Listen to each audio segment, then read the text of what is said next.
of the Box, membahas apapun yang Anda mau. Indonesia tanah airku cinta, Nusantara merdeka bhinneka tunggal ika. Bersama Awang Ajiwasita dan Om Bob. Greetings to each and everyone. Anytime you meet, I greet anyone. Whether it namaste, assalamu alaikum. Salam, salam, salam.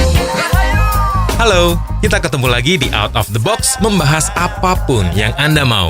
Sudah siap di sini Awang Ajiwasita bersama Om Bob. Sebelum kita mulai diskusi, ini ada satu komentar yang masuk di sini. Jadi di komentar ini beliau cerita kalau beliau punya satu toko tradisional yang akan dirubah menjadi toko modern. Karena memang tuntutan zaman harus berubah menjadi toko modern dari penataannya, dari pelayanannya, dari desain tokonya sendiri. Nah, yang jadi pertanyaan adalah ketika dari toko tradisional menjadi toko modern, ini apakah membutuhkan izin dari pemerintah ya? Ya, ini memang pertanyaan ini banyak yang diajukan. Jadi ceritanya itu kan begini.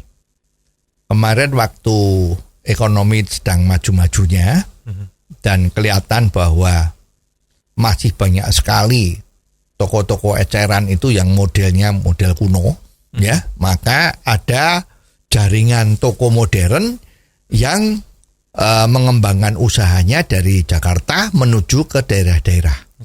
Ya, seperti kita ketahui kan banyak itu ada jaringan yang pakai mart itu ya.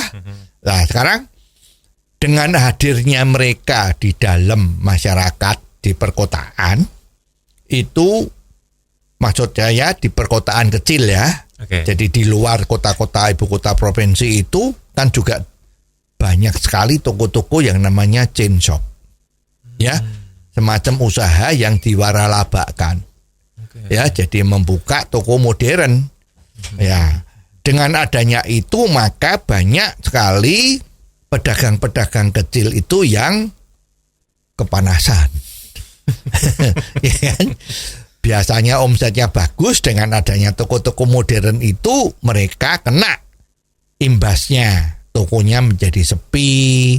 Orang yang biasanya belanja di toko-toko model kuno itu belanjanya di toko model baru. Ya, bahkan di pasar-pasar tradisional itu pun kena imbasnya. Ya. Oleh sebab itu kepala daerah di masing-masing tempat itu sepertinya kena tekanan dari pengusaha kecil. Ya, bahwa mereka protes, ini kok banyak sekali pengusaha-pengusaha chain shop, pengusaha besar ya yang masuk sepertinya merampas jatah yang selama ini dinikmati oleh pengusaha-pengusaha kecil. Ya. Nah, oleh sebab itu pemerintah daerah ya itu terus mengeluarkan peraturan bahwa sekarang toko modern hanya boleh buka misalnya dari berjarak 500 meter atau 1 kilometer dari pasar tradisional. Ya, juga itu kalau mau buka toko modern itu harus minta izin. Ya, jadi masalah ini memang membuat juga investor di dalam retail ini juga agak kesulitan. Karena masalah izin ini kok jadi seperti ini ya, agak ada hambatan-hambatan seperti itu. Nah, sekarang yang perlu diketahui kita itu kan toko modern itu sebetulnya apa? Nah, seperti tadi yang berkomentar tadi itu bahwa orang-orang yang kepengen belanja di toko modern itu sebetulnya adalah sistemnya. Ya, kalau toko-toko tradisional itu kan orang mau belanja dilayani. Mau beli apa? Ya, mau beli pasta gigi, tinggal mau yang mana dipilihin, terus diambilin, turun bayar terus dibungkus. Betul. Ya. Nah, sekarang kalau namanya sistem modern yang tidak ketinggalan zaman itu kan sudah namanya swalayan. Datang di sebuah toko, lihat barangnya yang cocok mana, terus diambil, bawa pergi ke kasir, dibayar, bawa pulang. Itu yang namanya sistem modern. Nah, sebetulnya yang dikhawatirkan oleh pemerintah itu bukan toko-toko yang merenovasi atau berubah bentuk servisnya itu Tetapi yang dikhawatirkan oleh pemerintah itu kalau sekarang misalnya toko U itu ukurannya 50 atau 100 meter, terus mau diganti modelnya, sistem pelayanannya, ya itu kan bagus. Betul. Ya karena kalau tidak nanti dia juga akan ketinggalan zaman, konsumennya makin lama makin sedikit kan repot. Ya justru yang dikhawatirkan oleh pemerintah kepala daerah itu adalah kalau U bukanya toko itu ukurannya gede-gede. Ya 1000 meter ke atas. Nah, daya tampungnya besar, sistemnya modern. Biasanya kalau belanja dengan barang lebih banyak itu kan harganya lebih murah. Itu hukum ekonomi. Ya, jadi dikhawatirkan itu bisa mengurangi atau istilah yang keras itu kan membunuh pengusaha kecil. Maka itu yang diawasi. Tapi kalau perusahaan-perusahaan yang kecil dari milik penduduk setempat itu dia kepengen merubah tokonya menjadi modern, ya mestinya tidak perlu izin. Merenovasi supaya lebih baik kok harus minta izin tuh gimana? Sebetulnya nggak usah minta izin, harusnya itu malah dibimbing, diharuskan, didorong agar dia bisa berinovasi menjadi mengikuti zaman. Lah, tapi kalau tanpa izin, nantinya tiba-tiba akan ada yang datang terus harus tutup lah, yang apalah gitu, terus gimana dong? Ya, yang namanya seorang pengusaha itu kan harus punya akal yang cerdik. Ya, istilahnya kalau kita dulu kecil di daerah Pulau Jawa ini kan harus punya akal kancil. Ya, bukan akal maling ya, tapi akal kancil. Jadi ya tidak usah pinter-pinter. Ya, kalau kepengen merenovasi ya segera sistemnya dirubah ya tanpa usah minta izin dulu. Ya kalau takut minta izin takut ditolak ya digarap dulu. Ini kan tidak melanggar hukum apapun. Ya, yang minta izin itu kalau wajahnya sekarang itu misalnya tokonya menjadi ukurannya 100 meter terus rubah menjadi 2000 meter. Bentuk wajahnya toko jadi berubah total. Itu kan menyangkut IMB. Lah itu baru minta izin. Tapi kalau sistemmu berubah ya mestinya nggak usah minta izin. Ya nanti kalau dipertanyakan, nah zaman sekarang kan kita harus menggunakan akal sehat. Jadi kalau ada aparat atau oknum dari pemerintah daerah itu mempertanyakan, loh ini sekarang you punya toko kok modelnya sudah bukan seperti biasa tapi sudah seperti supermarket atau minimarket, ya itu harus minta izin. Nah gimana itu? Itu baru muncul, baru kita harus mengutarakan pendapat. Loh Pak, ini akal sehatnya di mana?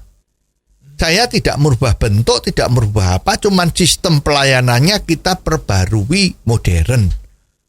Ya, jadi supaya pembeli saya masih bisa banyak dan saya bertahan dari serangan-serangan toko-toko jaringan waralaba tadi itu. Pastilah kalau oknumnya tadi itu punya akal sehat, tidak cari-cari masalah, pasti dia nggak akan mempertanyakan. Ya, jadi fine-fine aja. Jadi kalau sekarang you udah siap, ya dilakukanlah perubahan itu.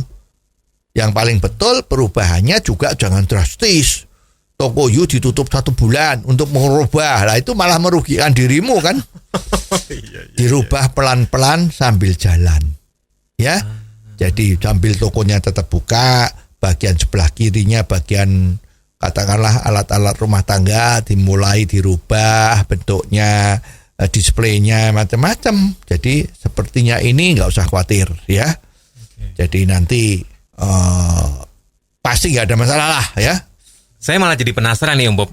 Untuk mereka dari toko kelontong tradisional kalau akan ke modern seperti itu, apakah bisa dibilang otomatis banyak pembeli ya? Ya, untuk memancing orang beli itu kan syaratnya bukan cuman itu. Barang yang dijual kan harus aneka macam. Yang dijual tuh harganya kompetitif atau tidak. Ya, terus pelayanannya gimana? Ya, sekarang oke, pakai pelayanan self service, swalayan. Tapi barang-barang yang di display itu kotor, banyak debunya. Atau malah banyak, maaf tuh, kotoran tikus misalnya. Waduh. Kan nggak bisa. Ya syarat untuk bisa mendatangkan konsumen itu banyak sekali. Kebersihannya, lengkap barangnya, harganya, terus penyambutan dengan pelanggan gimana. Sekarang kalau kasir mukanya tuh ditekuk, ketemu orang aja cuman istilahnya tuh merengut. Ya, itu bagaimana orang mau ke sana? Terus diem 1000 bahasa seperti patung. Wah, harusnya kalau datang say welcome. Kalau ada orang ada kesulitan dibantu, mau cari apa. Kalau kelihatan kepingin barang yang lebih murah diambilkan, ditunjukin ini barangnya lebih murah. Kualitasnya ya hampir sama lah. Misalnya begitu. Jadi inilah yang mendorong orang untuk menjadi feel at home. Wah, saya kalau belanja di sana itu kok enak ya. Nyaman seperti dengan saudaranya sendiri. Ya, jelas suasana environment-nya kalau pakai AC juga lebih bagus. Tapi kalau toko you di atas gunung yang udaranya udah dingin, ya mungkin AC udah nggak perlu. Jadi sebetulnya tidak ada yang istimewa, asal you bisa memuaskan pelanggan itu, ya otomatis pelanggan itu akan datang. Ya juga misalnya ada fasilitas kamar kecil, orang kan kalau belanja kadang-kadang kebelet, ya kan? Ternyata kamar kecilnya, baunya nggak karuan, ya, kotoran itu kelihatan di mana-mana, kurang bersih, ya itu nggak boleh. Jadi sebetulnya konsepnya sederhana, asal dilakukan dengan baik, ya pelanggan itu akan datang. Oke. Well, kita akan lanjut ke tema diskusi kita kali ini karena akhir-akhir ini sedang ramai dibicarakan Om Bob tentang gaji DPR yang kabarnya sangat besar, tapi di sisi lain ternyata banyak kasus korupsi yang terjadi di DPR. Ini sering banget muncul di berita, muncul di obrolan mana-mana. Menurut Om Bob gimana ini? Iya, itu kan karena ada artis kita, Krisdayanti, ya, itu yang nyanyi merdu sekali mengenai gaji yang dia terima sebagai anggota DPR, ya. Nah, sekarang kita juga baru sadar, ternyata gaji DPR, anggota DPR itu ternyata tidak kecil, ya alias besar. Besarnya aja besar sekali. Ya, kalau dihitung-hitung itu pendapatannya dia itu 1 tahun itu kurang lebih 4,5 miliar rupiah. Wow. Ya, jadi sebulannya itu kira-kira 400 juta. Apa nggak ngiler, Pak ya? Semua ingin jadi anggota DPR. Gajinya 400 juta per bulan. Walaupun yang diteriak-teriakkan itu kan ngomong gajinya DPR tuh nggak besar, paling 10 juta atau berapa. Ya ternyata yang diomongkan itu kan gaji pokok. Tunjangannya nggak diomongin. Tunjangannya. Ya padahal orang awam itu biasanya orang swasta ya. Oke. Itu selalu yang diomongkan gaji itu adalah take home pay. Nah, kita bersyukur karena penyanyi kita yang cantik dan merdu suaranya itu juga merdu. Ya, menyanyikan berapa besar gajinya yang diterima sebagai anggota DPR. Ya, 10 orang ditanya, yang bilang luar biasa itu 12 orang.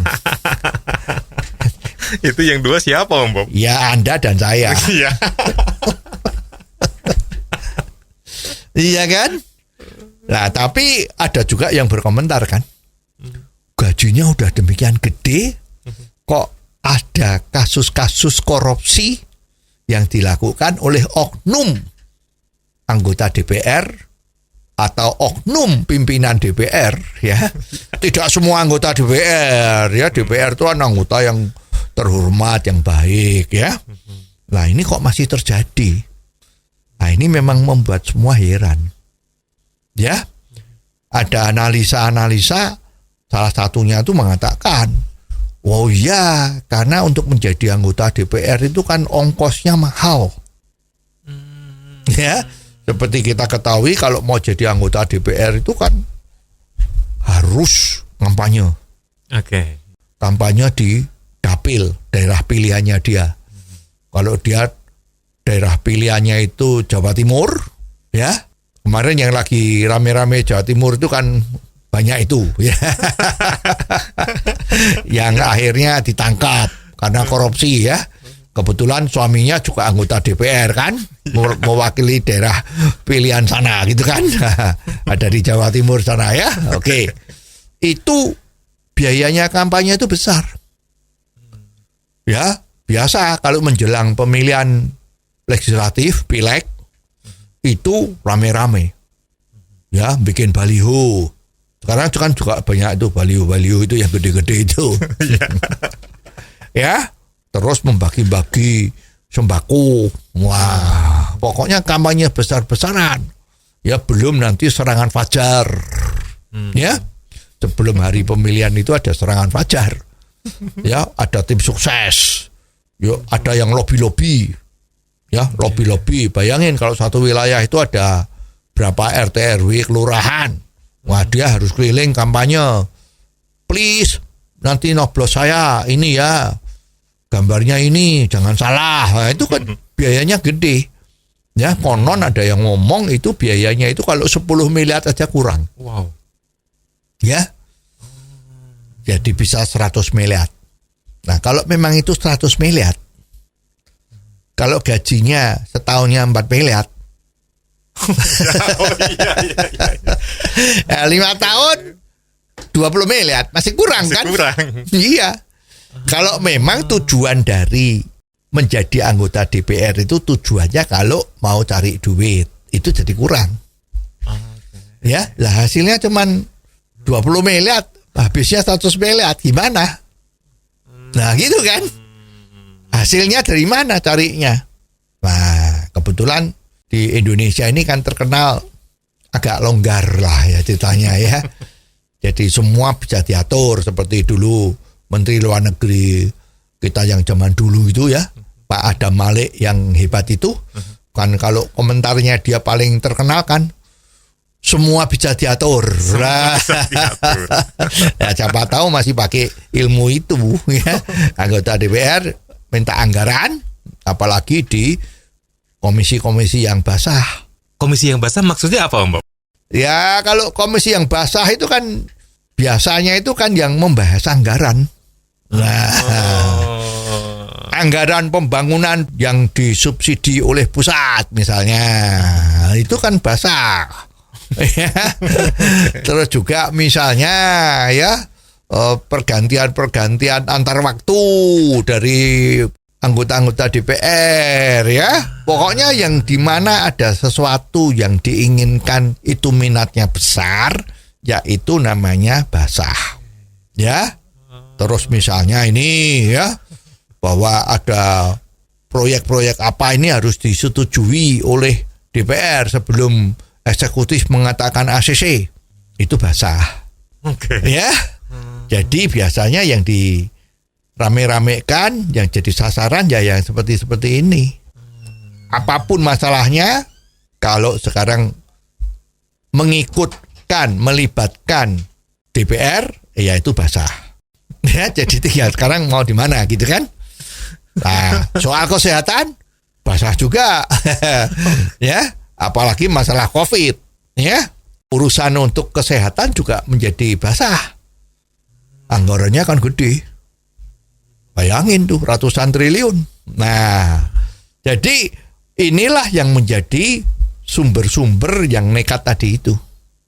Lupa pada saat disumpah, dia lupa pada saat janji-janji kampanyenya untuk dipilih. Ya, demi rakyat kita akan membantu wilayah dapil saya. Ternyata pada saat sudah menjadi anggota DPR, waktu reses ya harus menengok daerahnya, sering-sering tidak muncul. Ya ada yang muncul, tapi sering-sering tidak muncul. Nah, ini kan juga nggak beres. Nah, itu dia Om Bob. Kan tadi tidak semua anggota DPR itu kan nyari duit kan. Nah, apakah ada sebab-sebab lain ya? Kenapa kok banyak kasus korupsi di DPR ini? Ya, memang gitu, seperti ini kan kita harus mulai memikir apanya yang salah di tempat kita, ya, anggota DPR itu kan sudah terpilih, tersaring. Tapi kok ya masih seperti ini. Kemarin-kemarin itu banyak anggota DPR, oknum ya, yang ditangkap oleh KPK terlibat korupsi. Tapi sampai detik sekarang kok ya masih ada. Ya, ada yang jadi maklar kasus, minta supaya jangan ditindaklanjuti apa yang dicurigai korupsi tadi itu, ya, jangan diteruskan. Ini ada. Nah, ini memang perlu dipikirkan apa yang menjadi sebab, di mana kesalahan-kesalahan yang ada di dalam masyarakat kita ini kok ya ini jalan terus. Ya, sepertinya korupsi itu kan nggak cuma terjadi oleh oknum DPR saja. Oknum kepala daerah korupsi. Oknum perusahaan-perusahaan, ini kita bicara BUMN ya. Oke. Itu kan ada banyak yang kasus terjadi. Itu Jiwasraya, korupsinya triliunan. Terus ada apa itu juga perusahaan dari milik pemerintah, Asabri atau apa itu, ya. Terus juga ada Bumi Putra, ya. Sekarang yang terakhir ini ada isu, ada yang korupsi di Krakatau Steel, itu BUMN juga, ya. Dulu juga ada tuh korupsi di PLN, tapi kemarin diputus kalau itu bebas karena tidak terbukti dia korupsi, ya. Juga perusahaan-perusahaan di pelabuhan itu juga ketahuan, ya. Jadi kita juga heran, orang-orang yang dalam posisi-posisi seperti itu kan sudah terpilih. Untuk memilih orang dalam posisi yang baik, yang berperanan menentukan nasib bangsa dan rakyat, ya kan? Itu kan betul-betul harus disaring.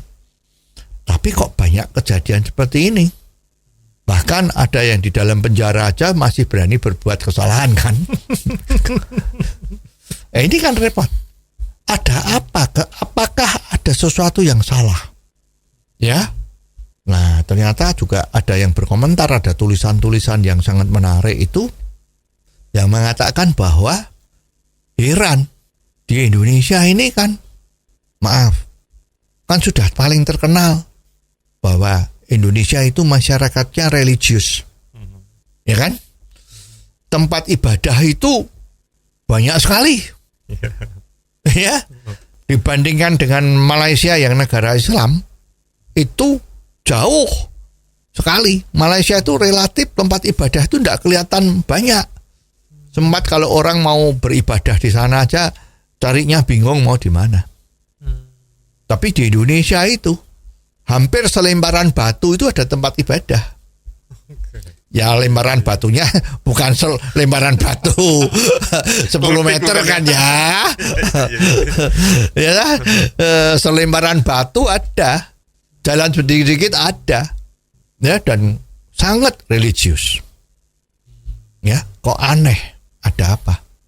Ya, pelajaran-pelajaran agama itu sudah dari kecil, dari keluarga sampai ke atas, sampai kemana-mana, sampai khotbah-khotbah, ya, semua yang berbau agama itu sudah banyak sekali, ya, semua agama ya. Tapi kok seperti ini? Ini ada yang ngomong ini, dan mungkin perlu kita pikirkan juga. Jangan-jangan orang yang religius itu spiritualnya kurang.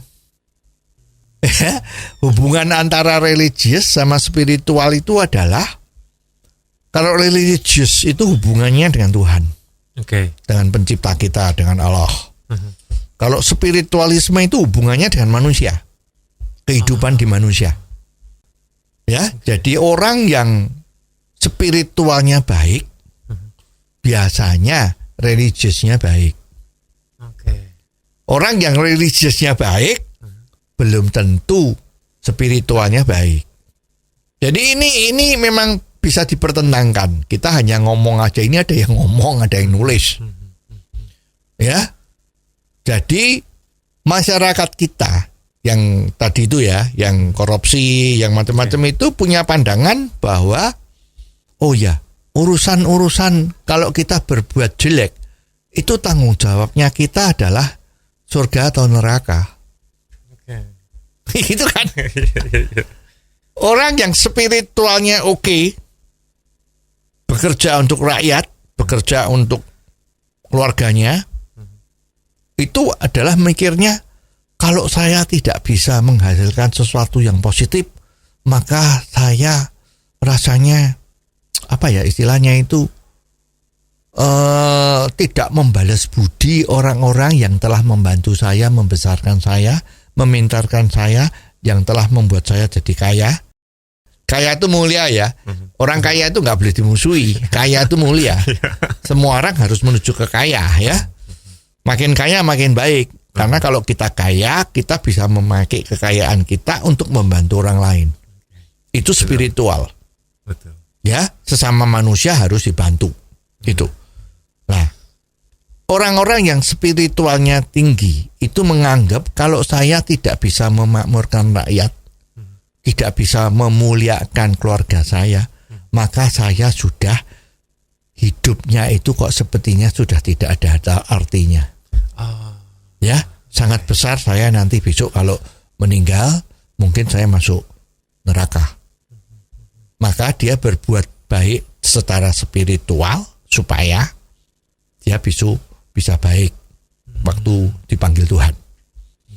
Nah, bagi orang yang religiusnya kuat, tapi spiritualnya kurang kuat, itu biasanya kelihatan dari orang-orang yang sudah ketangkap korupsi tadi itu kan orang bilang gitu ya, oh itu karena spiritualnya nggak kuat, kuatnya hanya di religi, jadi dia hanya kuat artinya kurang seimbang antara hitam dan putih. Itu kalau dari yang kita sering lihat simbol-simbol di Korea itu kan setengah lingkaran putih, setengah lingkaran hitam, yin and yang. Nah itu kan satu panas satu dingin. Nah itu kurang seimbang. Yang beratnya adalah berat di religius. Segala sesuatunya nanti dipertanggungjawabkan antara surga dan neraka. Jadi sekarang yang ada di dunia ini nggak apa-apa lah. Ini mereka yang sudah korupsi loh ya. Tidak orang tidak punya pikiran yang seperti itu, yang lain nggak. Tapi yang sudah kena korupsi, kena kasus-kasus selewengan, menyeleweng, manipulasi barang itu, diperkirakan pikirannya dia itu seperti itu. Ini kan urusan neraka dan surga. Ya udah. Jadi nggak ada masalah. Kalau ketangkep ya itu namanya apes. Nah ini perlu dipikirkan. Jadi seandainya ini betul, maka dunia pendidikan kita ini harus cepat-cepat dirubah. Ya maksudnya bukan dirubah lah, ditambahin yang tadi itu, hitam putih tadi itu loh ya. Setengah lingkaran itu supaya seimbang. Ya satu panas satu dingin. Nah ini supaya seimbang. Nah perlu itu ditinjau kembali. Apakah memang kita kurang mendidik dari kecil ya? Orang kalau udah kasep tuh susah. Udah terlanjur ya? Ya harus dari kecil. Bagaimana menghormati orang tua? Bagaimana mendidik bahwa orang itu harus jujur? Bagaimana orang itu harus bertanggung jawab? Kalau sudah dikasih pekerjaan harus bisa selesai. Bagaimana orang itu tidak boleh mengganggu atau melanggar kepercayaan yang sudah diberikan oleh orang.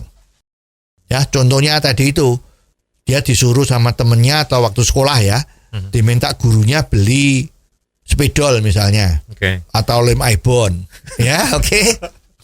Besok ada prakarya si Siti, ya atau si Nancy, ya atau si Jack, ya beli lem Ibon, ya dia harus jujur. Beli ke supermarket toko lem Ibon, harganya misalnya katakanlah 30.000. Ya besok masuk ke sekolahan, dibawa Ibonnya itu, minta ganti uangnya sama pak gurunya atau bu gurunya. Ini habisnya 30.000. Betul-betul 30.000. Nah ini yang harus dididik betul-betul. Jadi tidak boleh menyalahgunakan kepercayaan. Sekarang gurunya sedang memberi ulangan. Oke. Ya istilahnya tes lah ya sekarang. Ulangan itu jadi tes.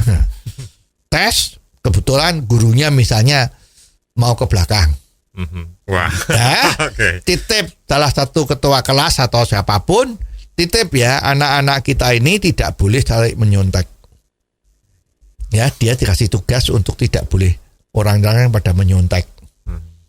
Ya, nah setelah selesai ternyata ada yang nyontek. Nah, si yang dikasih tanggung jawab tadi itu kan harus ditegur. Loh, kamu kan sudah diberi tugas untuk menjaga supaya tidak boleh ada yang nyontek.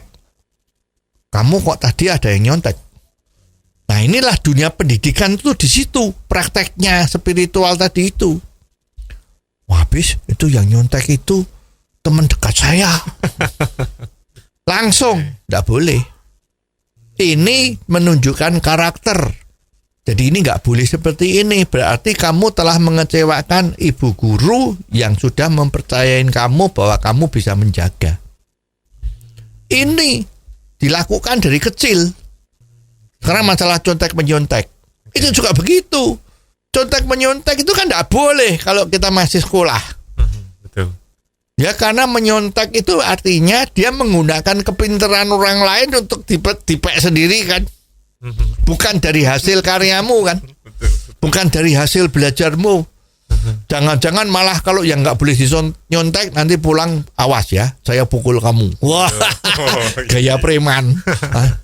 Ini nggak bisa. Jadi dari kecil ini harus ditanamkan apa yang dinamakan spiritual. Coba dari kecil kalau sudah ditanamkan bahwa tidak boleh mengambil yang bukan haknya. Ya harus bertanggung jawab atas apa yang sudah dijanjikan. Itu sampai ke atas ya tidak ada lagi orang yang korupsi. Jadi ini perlu sekarang harus dipikirkan betul-betul kalau memang pencegahan itu harus dilakukan sedini mungkin ya dari dunia sekolah itu. Dari SD sudah mulai ada satu bagaimana menanamkan spiritual tadi itu. Ya jangan sampai orang itu religius. Betul. You lihat tuh banyak sekali orang sangat religius. Kita salut ya. Ini religius. Tapi kalau kita lihat di sidang-sidang pengadilan itu begitu religiusnya, kelihatan tuh dari identitasnya waktu macam-macam itu. Tapi kok korupsi ya? Ada apa ini? Ya pada saat ingat Tuhannya, ingat. Tapi saat kelihatan lembaran merah-merah atau greenback US dollar itu kok jadi lupa sama Tuhannya. Ini ada apa? Ini yang harus dipikirkan. Okay. Ya jadi sekarang kalau ada pertanyaan, kenapa ya oknum-oknum anggota DPR kita yang korupsi itu masih terus terjadi walaupun penghasilannya itu udah demikian gede? Ya jangan-jangan ini. Tapi sempat ada juga anggapan kalau banyaknya korupsi di DPR itu karena hukuman yang diberikan itu ringan. Menurut Empop gimana ini? Ya ada juga. Karena sifatnya hukuman itu kan membuat jera. Iya betul. Membuat jera yang melakukan dan membuat jera orang yang belum melakukan. Nah kalau memang sekarang itu berandil juga. Karena hukumannya itu kemarin ada oknum yang kena masalah dengan IKTP itu. Di dalam penjara bisa jalan-jalan, bisa makan-makan di restoran, bisa belanja shopping. Ya selnya dia di penjara itu ya seperti hotel. Ya kalau yang ngomong hotel bintang 5 ya enggak lah ya. Nanti itu terlalu bombastis lah ya. Seperti hotel bintang 3 lah. Ya klosetnya bagus, AC-nya sejuk, ada televisinya. Jangan-jangan ada televisi kabel ya. Itu bisa lihatnya banyak acara-acaranya. Ada fasilitas handphone yang dipakai. Itu kan semua nggak boleh semua. Nah ini bisa jadi hidup di penjara. Kalau zaman kuno ada lagunya dari Deloitte itu, hidup di penjara yang setengah mati, macam-macam itu kan lagunya itu terkenal sekali ya. Kalau sekarang kan hidup di penjara itu merasa aman. Karena tidak dikejar-kejar sama yang punya masalah, dilindungi kan di dalam penjara, tapi hidupnya enak. Fasilitasnya semua jalan. Ya, bahkan ada dulu itu yang dihukum di mana itu? Di Nusa Kambangan. Kalau weekend bisa naik helikopter, weekend di tempat resort-resort pariwisata. Ini kan bayangin, itu adil juga. Jadi sebetulnya untuk menghindari korupsi yang berjemaah ini, ya nggak cuman 1-2 unsur tok, tetapi semua harus menuju ke satu titik. Tidak boleh menuju bahwa ini bisa menjadi orang korupsi. Pendidikannya, religiusnya, sistemnya, dan hukumannya itu yang harus kuat. Oke. Wah, ini diskusi yang cukup menarik. Tapi karena waktu sudah tidak memungkinkan lagi, kita akan kembali berdiskusi di episode mendatang ya Om Bob.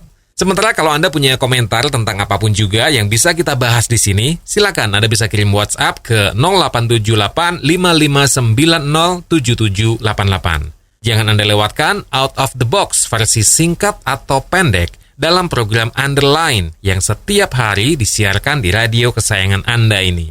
Ikuti juga YouTube channel Om Bob Indonesia. Sampai ketemu lagi di Out of the Box membahas apapun yang Anda mau. Awang Ajiwasita bersama Om Bob. Out of the Box, membahas apapun yang Anda mau.